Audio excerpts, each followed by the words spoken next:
अस्सलाम वालेकुम दोस्तों, ये हमारी दुनिया है जहाँ हर गली, हर नदी, हर समंदर, यहाँ तक कि हमारी खुराक में भी प्लास्टिक मौजूद है। आप जिस मोबाइल या लैपटॉप पर ये वीडियो देख रहे हैं उसका ज़्यादातर हिस्सा भी प्लास्टिक से मिलकर बना है। एक अंदाजे के मुताबिक 1950 से अब तक 9.2 बिलियन मेट्रिक टन प्लास्टिक बनाया जा चुका है। इसमें से आधा 2004 के बाद बनाया गया है। फिगर्स के मुताबिक 2023 में 400 बिलियन मेट्रिक टन प्लास्टिक बनाया गया था। प्लास्टिक की आलमी डिमांड का ट्रेंड बढ़ रहा है। 2060 तक प्लास्टिक की सालाना डिमांड 1.3 बिलियन मेट्रिक टन तक सालाना जा पहुंचेगी। प्लास्टिक के मेजर यूजेस में 40% पैकेजिंग में जाता है और 20% कंस्ट्रक्शन और बिल्डिंग में। लेकिन सवाल ये है कि ये प्लास्टिक आया कहाँ से, ये इतना खतरनाक क्यों है, उसे हम क्या इससे जान छुड़ा सकेंगे। आज मैं सुनाऊंगा आपको प्लास्टिक की मुकम्मल कहानी जो आपको हैरान कर देगी। कहानी को शुरू करने से पहले मैं आपको अपना इंट्रोडक्शन करवा देता हूँ। मेरा नाम है शिकेब अनवर और मेरे चैनल का नाम है स्टोरी ऑफ एवरीथिंग। अगर आप इस तरह की वीडियोस देखना चाहते हैं तो मेरे चैनल को लाइक और सब्सक्राइब कर लें और बेल आइकॉन पे क्लिक कर लें ताकि फ्यूचर में मैं जो भी ऐसी वीडियो बनाऊँ सब की अपडेट्स आपको मिलती रहें।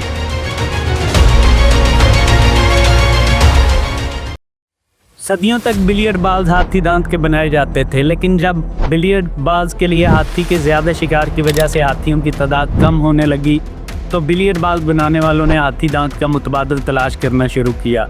ये 19वीं सदी की बात है। तो शख्स के लिए $10,000 तक देने का ऐलान किया जो हाथी दांत का मुतबादल तलाश करेगा। दांत में ऐसी क्या खसूसियत थी कि बिलियर्ड बाल्स इससे बनाए जाते थे। हाथी दांत दिखने में खूबसूरत, सख्त और भारी मटेरियल था। बिल्कुल ऐसा ही एक मटेरियल चाहिए था जिससे बिलियर्ड बाल्स बनाए जा सकते हैं। 1863 में एक अमेरिकन जॉन वेस्ले हाइट ने इस चैलेंज को कबूल किया और अगले 5 साल में वो एक मटेरियल बनाने में कामयाब हो गया।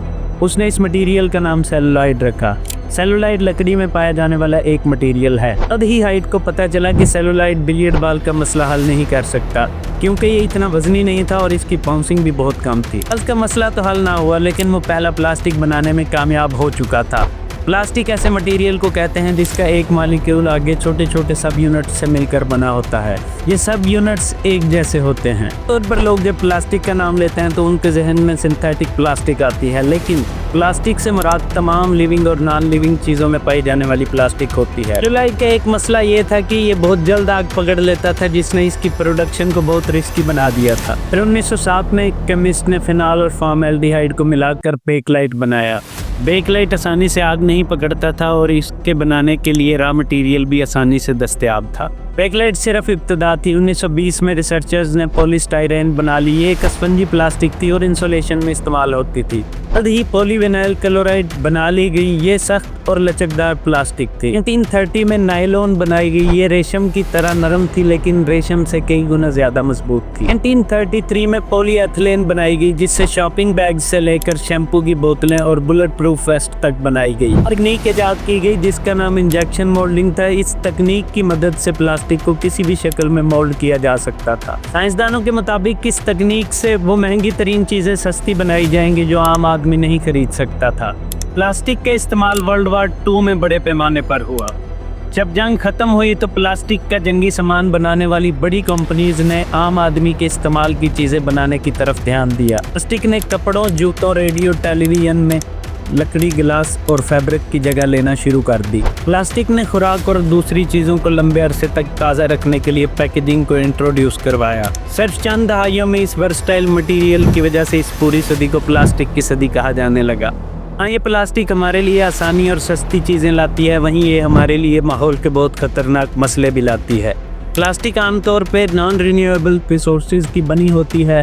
ज़्यादातर प्लास्टिक सिंगल यूज़ के लिए बनती है, इसलिए प्लास्टिक के बड़े बड़े ढेर वजूद में आते हैं। कुदरती चीज़ें जैसे लकड़ी और कागज़ बैक्टीरिया और फंगस की मदद से गल सड़कर ज़मीन में दाखिल हो जाते हैं। प्लास्टिक के केमिकल बॉन्ड इतने मजबूत होते हैं कि बैक्टीरिया उन्हें तोड़ नहीं पाते, इसलिए प्लास्टिक कभी भी गलती सड़ती नहीं है। ये रियलिटी तो ये है कि एक प्लास्टिक बैग को मुकम्मल डिकम्पोज होने में 500 से 1000 साल तक लग सकते हैं।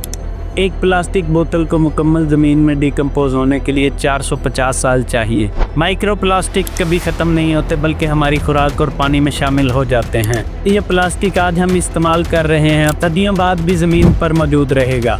एक्रेलिक एक शटर प्रूफ और शीशे की तरह का ट्रांसपेरेंट प्लास्टिक था जिसने शीशे का काम दिया। सवाल ये है कि अगर प्लास्टिक खत्म नहीं हो रहा तो फिर ये प्लास्टिक जा कहाँ रहा है। हर साल 8 मिलियन टन प्लास्टिक समंदरों में जाता है जहाँ ये समंदरों में मौजूद जानवरों को मारता है। रिसर्चेस के मुताबिक 2050 तक समंदरों में मछलियों से ज्यादा प्लास्टिक होगा। हर साल 10 लाख परिंदे और 1 लाख जानवर प्लास्टिक खाने की वजह से मर जाते हैं क्योंकि वो इसे अपनी खुराक समझ रहे होते हैं। क्या आप जानते हैं कि इंसान भी प्लास्टिक खा रहे हैं? जी हाँ, एक तहकीक के मुताबिक हर इंसान एक हफ्ते में 5 ग्राम प्लास्टिक खाता है जो कि एक क्रेडिट कार्ड के वजन के बराबर है।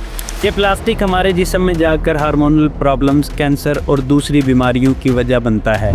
ग्रीन पीस और WWF जैसे इदारे सालों से प्लास्टिक के खिलाफ कैंपेन चला रहे हैं। यूरोपीय यूनियन ने साल 2019 में सिंगल यूज प्लास्टिक के इस्तेमाल पर मुकम्मल तौर पर पाबंदी लगा दी थी।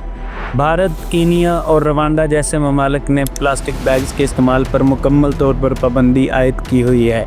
पाकिस्तान में भी प्लास्टिक बैग्स को मुकम्मल तौर पर बैन करने के लिए कोशिशें जारी हैं, लेकिन इम्प्लीमेंटेशन बहुत सुस्त है। लेकिन सवाल ये है, क्या सिर्फ पाबंदी लगाना काफ़ी